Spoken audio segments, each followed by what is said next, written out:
বন্ধুরা তোমরা সবাই কেমন আছো? আশা করছি খুব ভালো আছো। আমিও খুব ভালো আছি। চলো আজকে তোমাদেরকে আমি দেখাবো রায়তা।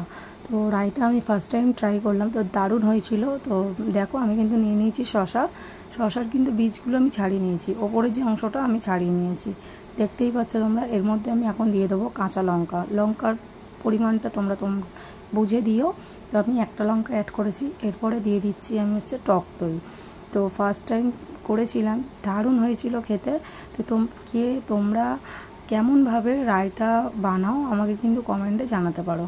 দিয়ে দিলাম বিট নুন, দিয়ে দেবো চাট মশলা, এর মধ্যে দিয়ে দেবো সাদা নুন, অল্প একটু লেবুর রস, সব কিছুই কিন্তু আমি অ্যাড করবো এর মধ্যে। তো তোমরা দেখতেই পাচ্ছ একে একে আমি সব কিছুই দিয়ে দিয়েছি। তো দিয়ে দেওয়ার পরে এবারে আমি এটাকে ভালো করে মিক্সড করে নেবো। আর অবশ্যই কিন্তু শশার দানাটা ছাড়িয়ে দেবে, না হলে কিন্তু জল কেটে যাবে।